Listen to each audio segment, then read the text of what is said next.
Life is full of surprises, but the biggest one of all is learning what it takes to handle them. So, for starting a new chapter of learnings, I, Sakshi Jain, and I have the pleasure of being your host for today, wants to extend a warm greeting and good morning to all of you present here. I hope you all are doing amazing. On behalf of whole SEMS family, I welcome you all for today's international webinar on topic managing mental health at work. Also, I see a quite number of people are joining us. Before I proceed, let me take a brief moment for the introduction of my organization. SEMS Welfare Foundation is a not-for-profit entity established to work in the areas of education, social welfare, women empowerment, skill development, entrepreneurship, livelihood generation, etc. SEMS Group has conducted various international conferences, seminars, workshops, and webinars and emerging technologies in various parts of India, and has an active network of 3,000 plus engineers, managers, researchers, etc. As discussed earlier, the topic for today's webinar is Managing Mental Health at Work by speaker for today, Mr. Arjun Nanda sir. As we all know about the competition of job these days and vacancy of jobs available to us, looking opportunities is a very vigorous way. Yet in the event that you follow the methods and have a strong system set up, you have a decent possibility handling the position you need. With huge number of graduates going up to get occupation and organization across the world, one should expertise themselves in soft skills as well as search for creative ways to stand apart from the group. To discuss this in detail, I'm delighted to have our guest speaker, Mr. Arjun Nanda sir. Arjun sir is a co-founder of Common Caller, a company promoting soft skills training and English language training in education and corporate sector of India. He preach and practice communication skills and mental health, which help companies in building an environment focusing on employees' mental well-being. He also works as brand manager in MEU Cosmetics, helping them build a brand for a new generation of customers with inclusiveness. He also works as an English language coach in Height Institute. Before going further, I request all the participants to remain mute throughout the webinar. And if you have any doubts, you can type in a chat box or you can also raise your hands. The world is full of diamonds and gems, and we are having one of them here today to enlighten this event. So, without any further delay, I, Sakshi Jain, would like to give my heartiest welcome to our guest speaker, Mr. Arjun Nanda, sir. Now over to you, sir. Thank you so much, Sakshi. I hope I'm audible to everyone. Yes, you're audible, sir. Okay, great. So I'm not really used to Zoom meetings. I'm a person who likes to conduct sessions that are offline, and I personally believe online sessions may not have that much impact on you guys as an offline session does. So thank you so much for the introduction, Sakshi. It was really beautiful, and thank you for basically giving me the spotlight in such a way. Thank you so much. So as Sakshi said, I have three jobs, and one of them is my own business. Second off, I have it's a business as well, but I just have a little part of the equity in there. And third is I'm also teaching English language, and basically it's a very small institute. I'm just doing it part time to help out some friends. So basically that's the three things that I've been doing. I've been in this field for past over 3 years officially, and another 1 year unofficially, where I was trying to figure out what is it that I want to do. And now I've been helping companies in their corporate trainings, in trying to figure out where the mental health of the employees stand and how to fix them.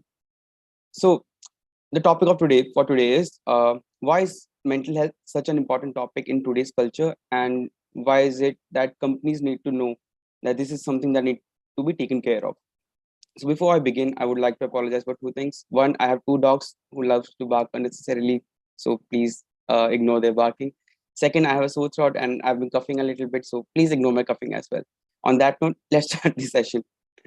Okay, so before we start, I want you to most of you guys might know, some of you might not know, that we've been entering a stage that's been called by HRs, stage of great, I think it's called the great recession, not recession, the great resignation. A lot of companies have been facing resignations.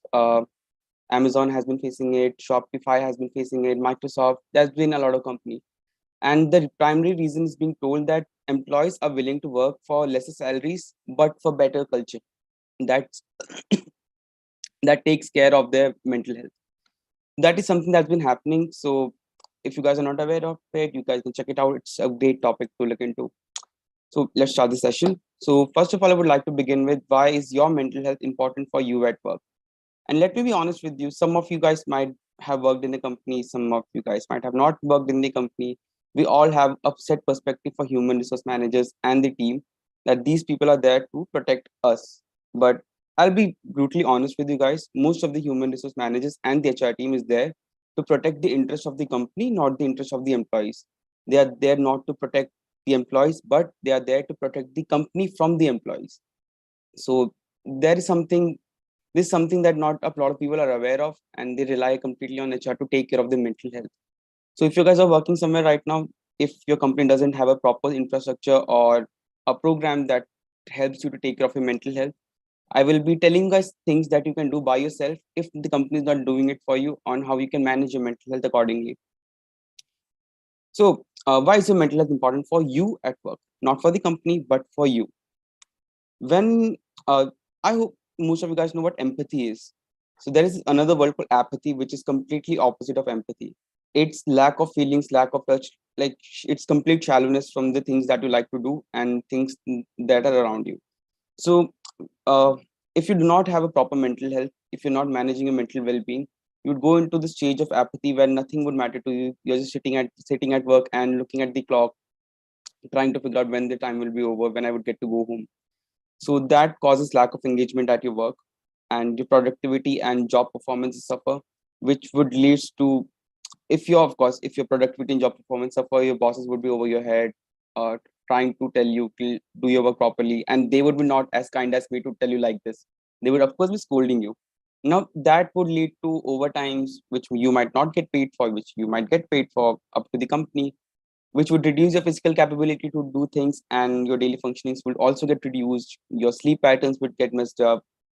Another part is when you are working, uh, when you're emotionally in a state in which you are emotionally high, when you're overwhelmed, your communications gets misaligned.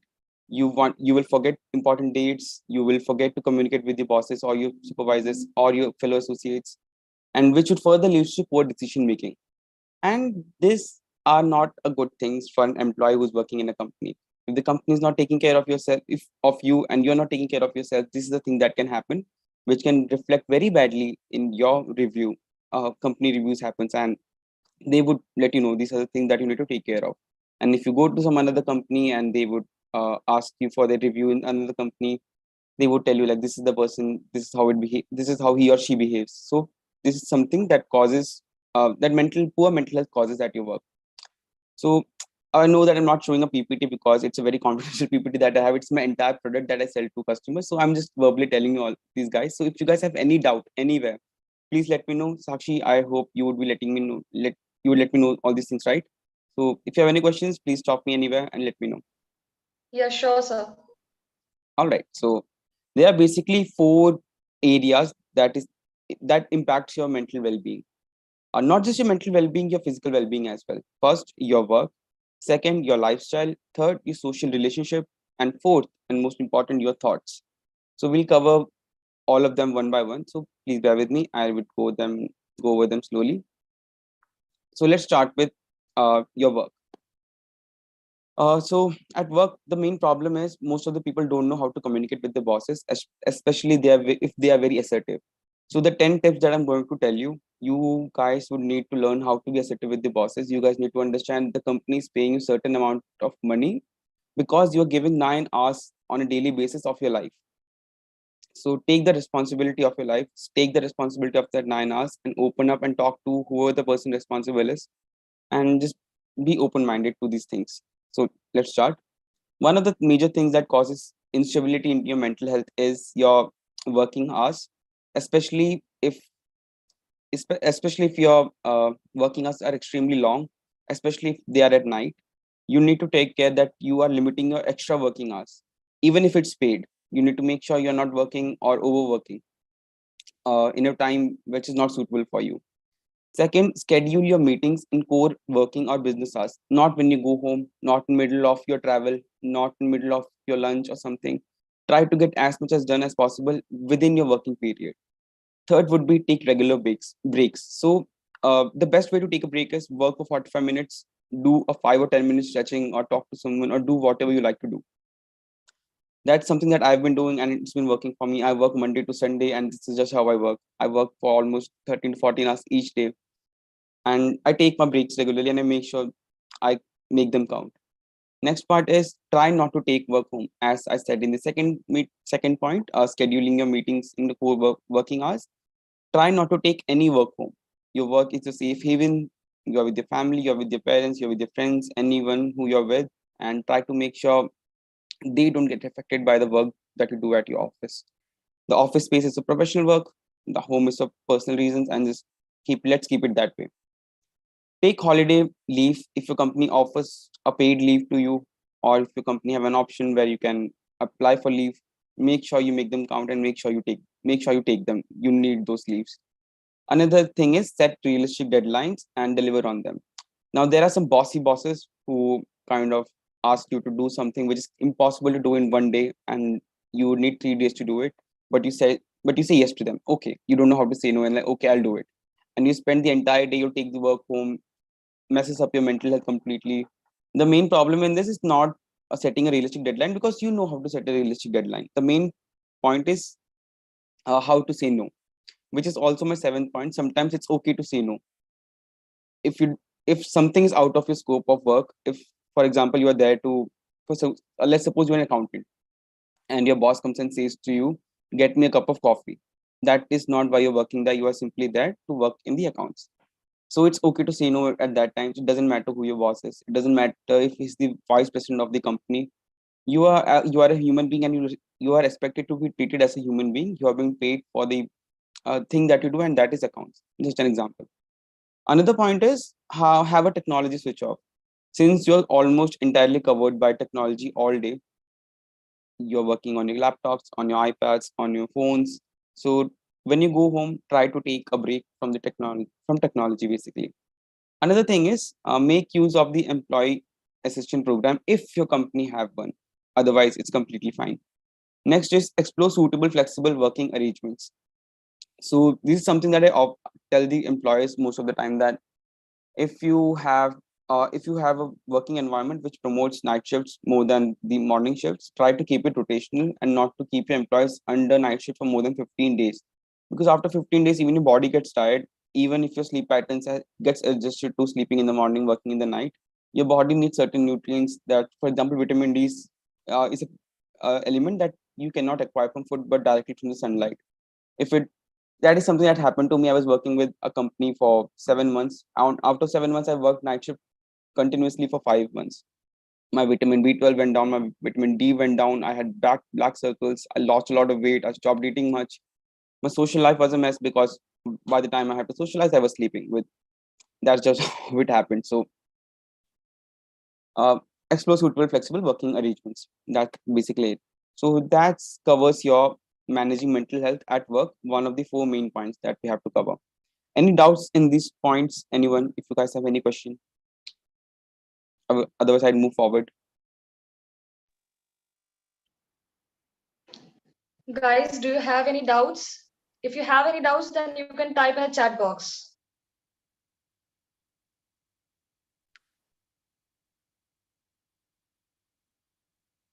And also let me know if I'm going too fast. I have a habit of speaking really fast, so just let me know if I need to go more slowly. No, sir, it's fine.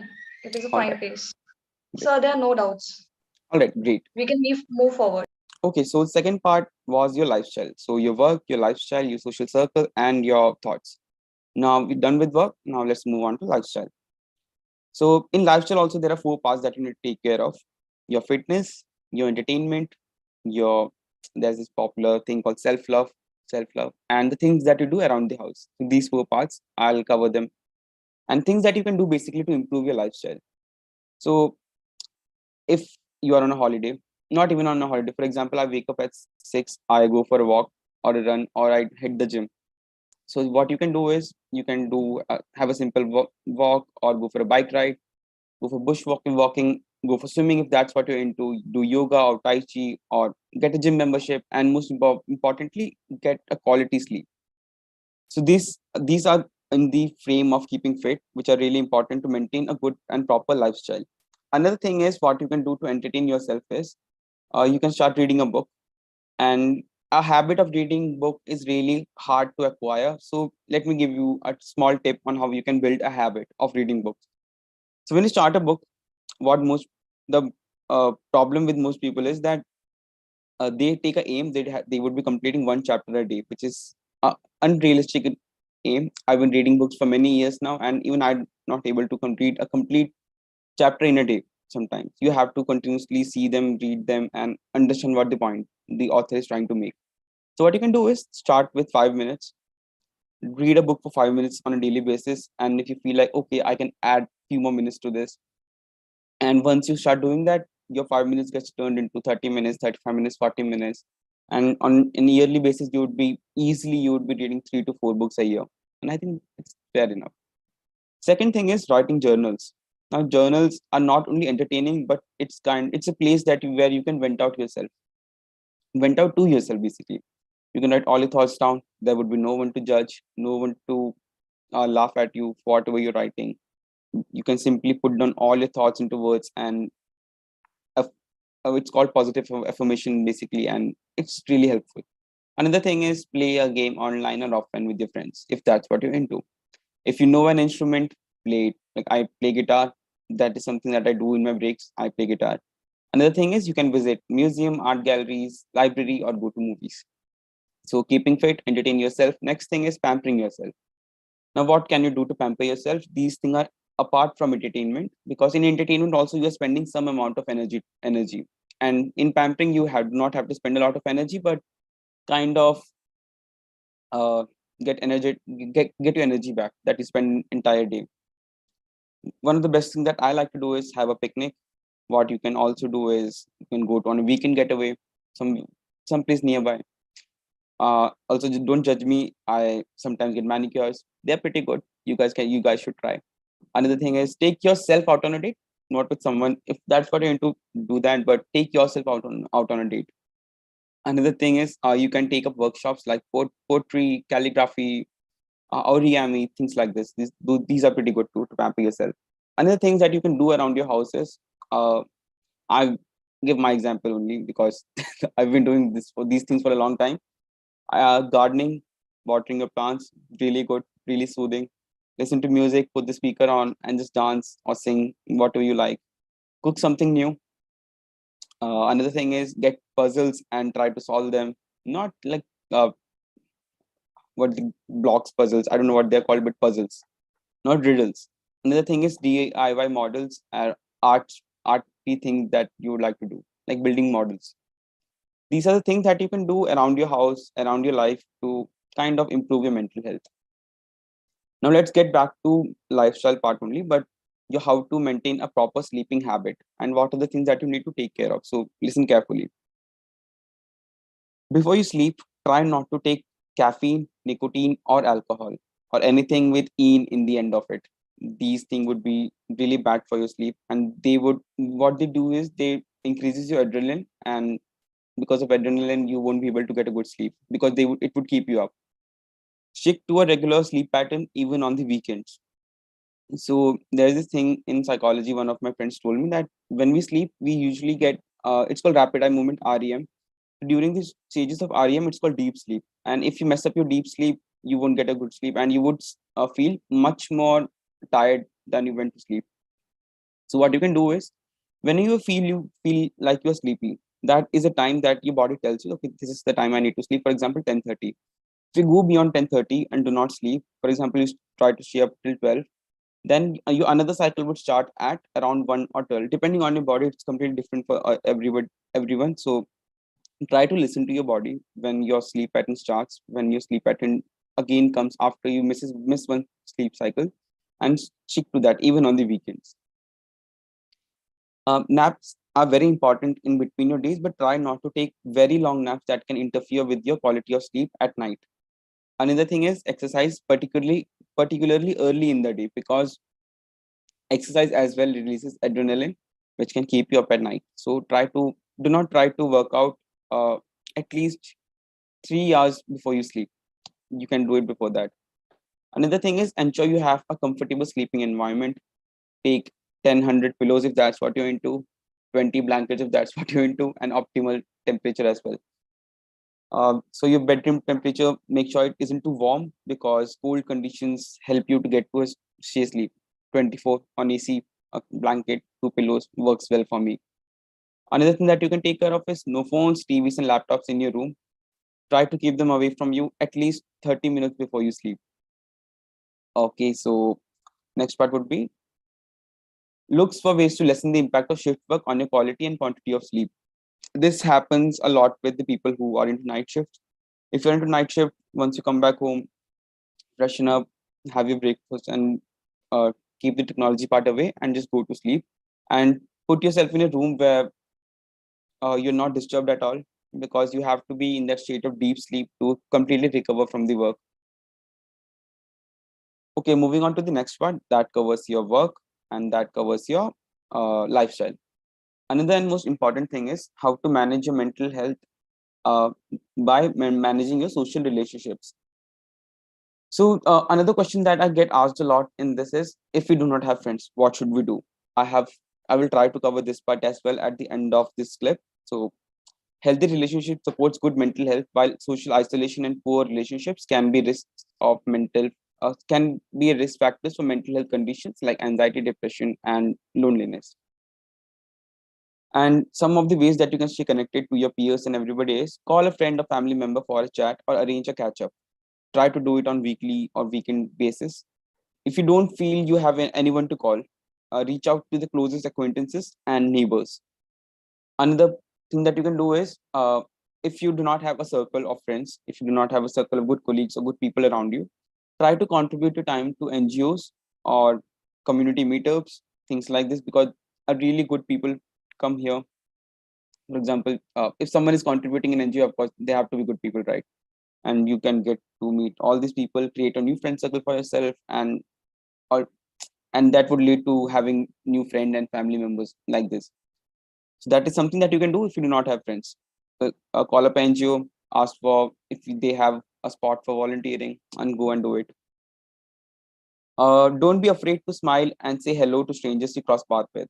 So just try it, okay? One day, whenever you're going out next time, try to just smile at a random stranger, and if this smile back, you will get this sudden rush of happiness within you, and it's really great. Another thing is, spend less time in front of TV and computer screen, especially binge watching Netflix, Amazon Prime, whatever you watch. And these apps have a habit of keeping you hooked, especially the series. They always leave your cliffhangers. You like, one more episode I can watch. There's just one more episode, and you spend your entire day watching them. So try to keep a separate time for watching these things, and try not to indulge too much in these things, and try to go outside more than sitting in front of your screen. Okay, join networking, social, and special interest community groups that meet on a regular basis. Consider volunteering, which lets you help other people. It's a great way to meet new people. If you have children or pets, take good to a playground, take them there and spend time with them. Okay, now the most important part, and it's a bit tricky part as well, how learning the connections between your thoughts and your feelings. Before I start this, does anyone have any sort of questions that I can answer?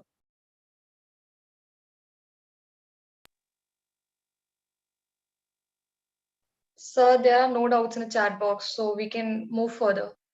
All right. So learning the connection between thoughts and feelings. In simple words, we experience feeling first, then generate thoughts because of that feeling. So our feelings are generated by external sources, and our thoughts are generated by our internal sources. So in feelings, emotions or reactions to physical or mental sensations triggered from an external source. For example, it's hot outside, you feel thirsty or you get sweaty. Thoughts are ideas or perceptions or opinions triggered in a mind, produced by thinking or feeling something suddenly. This is completely internal. Now, since you felt thirsty because it was cold outside, you thought about drinking a melonade. That is a thought. Now comes behavior. Now feelings plus thoughts turns into behavior. The actions we take after feeling and processing something in our thoughts leads to behavior. For example, you first felt hot, then you felt thirsty, then you had a thought about drinking a lemonade. So you made a lemonade and drank it. So that was a behavior. That is an output of all this input that happened within you. Now, how these thoughts are important for you at your work. Now, there are two schools of thoughts. One is unhelpful thought and one is helpful thought.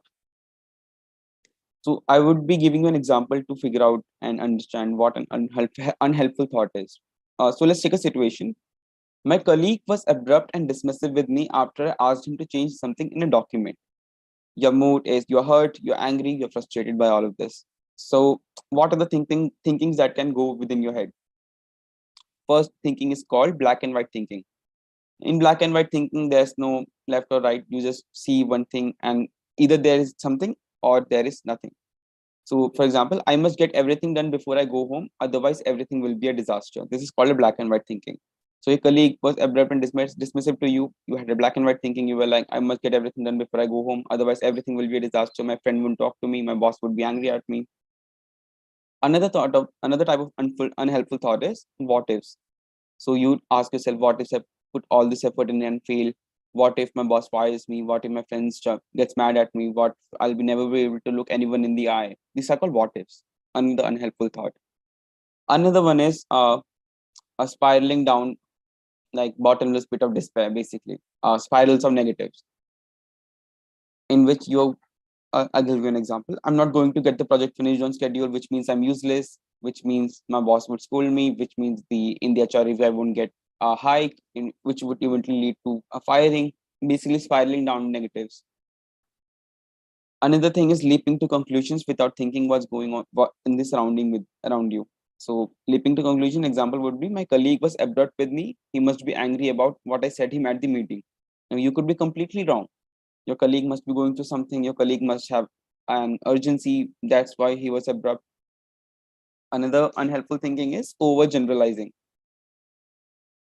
The client has threatened to take his business elsewhere. All my clients must be unhappy. This is generalizing. Like everyone is just like this. Even this client was unhappy. That's the reason he has an urgency. He would leave me. He would be unhappy. Things like this. Another unhelpful thinking is looking too far ahead. If this doesn't go well, there are all sort of negative consequences. Keeping these things in your mind, like not being able to complete a project in a day, would eventually lead to firing in the next day. Another thing is strong, uncompromising words that to tell yourself mentally, in your thoughts and as you speak as well. Like I should, I must, I always, I never. Words like this, which leads to unkind or mean words to yourself. I'm a failure. I must be stupid. I always end up late. Someone will see through me one day and they would finally realize that I'm not great at all. Things like this and negative self-talk. So how do you challenge these unhelpful thoughts? The best thing that you can do is ask yourself these questions before you jump into conclusion or do any sort of thing. If a close friend, uh, for now, a problem statement was, your friend was abruptive and dismissive with you. Okay, so your example problem statement was my colleague was abrupt and dismissive with me after I asked him to change something in a document. So what you can ask yourself in this situation is if a close friend or the person you're working with. Okay, so if you have to imagine that your colleague is your close friend or someone that you know, and think to yourself, what would you say to them? Do not treat them as your colleague, but treat them as someone you know for a long time. And what would you tell them if they were that person? Another thing is, imagine 5 years from now, when you look back, will you see things differently? Like your friend was abrupt, you imagine taking yourself to 5 years from now and think to yourself, was it even necessary to scold him or to talk like this?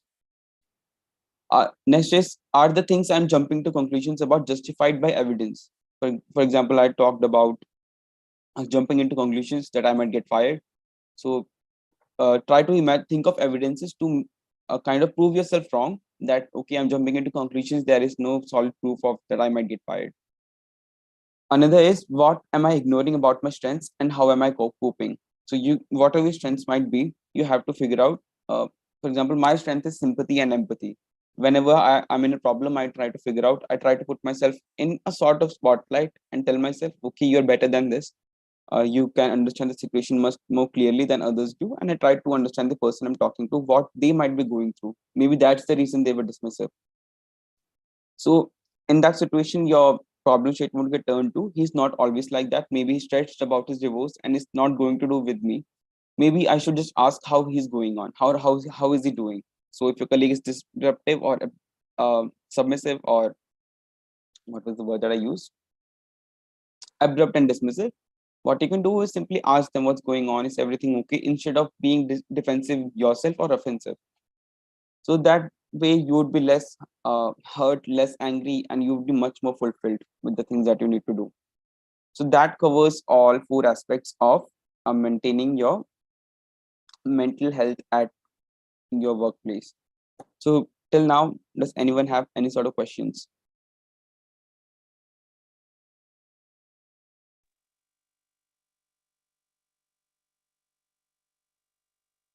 Participants, if you have any kind of doubts, you can type in a chat box. Hurry up, guys.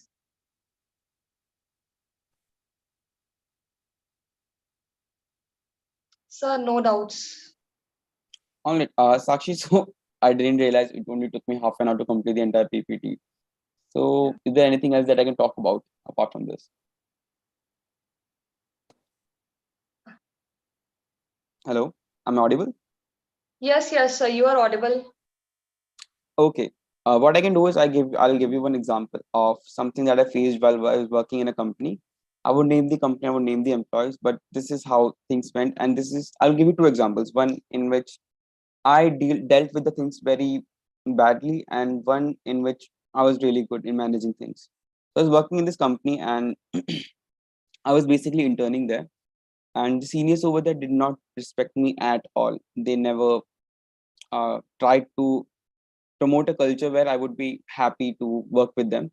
They were always offensive, always tried to do the dirty work with what is it called? I forgot. I don't have the right word for it. Like basically getting the cup of coffee or cleaning up the desk. They used to make me do it. Even I was just an intern there. I was in reception at that time. I did my hotel management back that time. So I should have raised a complaint immediately. Like this is not the scope of work that I'm in for. This is not what I'm getting paid for. So you guys should not be doing it. I silently suffered for a very long time, and I had to pay the repercussions later in my interviews when my interviewer in my job placement asked me, what did you do in your training? When I told him this is the thing that I used to do, he immediately asked me, Arjun, why didn't you see something to this? This simply shows that you don't know how to take a stand for yourself, and we're not looking for people who don't know how to take a stand for themselves. And that kind of hurt my reputation that day. So another example is now 3 years from then, I was working with another, I was working in a business. I had another startup back then, and I had a fight with my then partner, who was the partner in the business, and he kind of, let's say, how do I put it without sounding offensive? He did something with the money of the company which I did not like at all, and we were at very low business at that time. And instead, I could have just left the company. I could have hurled abuses at him. I went there. I went to meet him and tried to figure out why did he did what he do. And what he did was he bought an iPhone with the company's money when we had a very low budget with us. So I asked him, why did he do that? He said he always wanted to buy an iPhone. It has always been his dream. And I tried to tell him that this is not something that you do as a business person, to spend the expenses to buy an iPhone with the expense of the company. But I wasn't angry at the time. I simply said I cannot work with a person who doesn't understand his needs and company's needs, who cannot work together like this. So I simply left them. I wrote my resignation and everything, took the part of share that I had invested and left. And I dealt it without having any hard feelings with the people who are working there. So that is something that I faced. That's a little story why I've been doing what I've been doing. Now, simply I help other companies to make sure their employees do not face the same thing that I faced during my interning days. And what a poor mental health does to companies is, so if you got any of you guys are trying to build a business for yourself, keep this in mind. Employee turnover is a very big cost to company. If you have a very high employee turnover rate, you would have to spend money in training, providing them the needs, providing them the basic salary.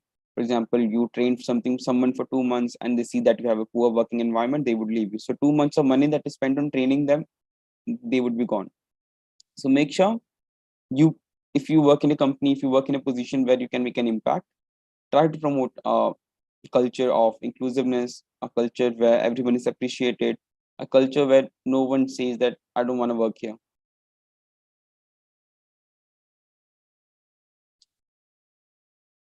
So guys, if you have any question in respect to this, I would be more than happy to answer any of your questions.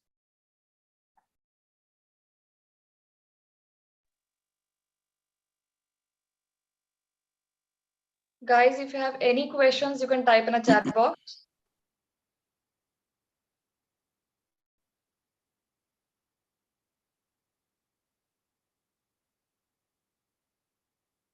Sir, no doubts.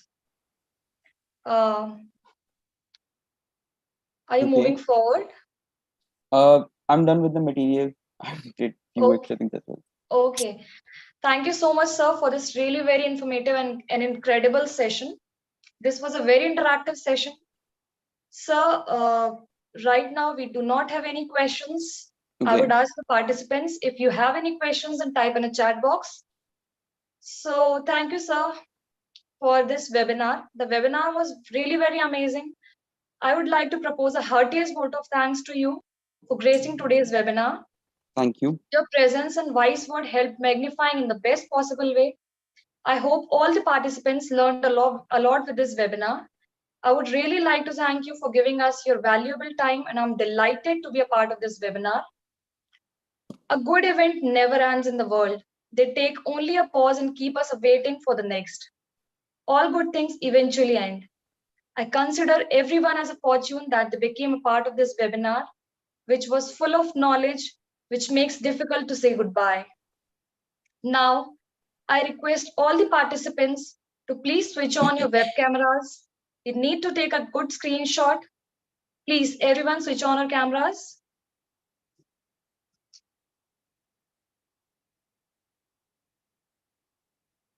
Yeah, thank you so much, sir. Thank you so much, everyone, and sir, for cooperating. Again, thank you for attending today's webinar. And optimism is the faith that leads to achievement. Nothing can be done without hope and confidence. So stay connected to us for new learnings. I, Sakshi Jain, your host for today, signing off on a cheerful note. Have a wonderful day. Thank you, everyone, for joining us. Thank you so much, sir. Thank you so much, Sakshi. Have a good one. Thank you.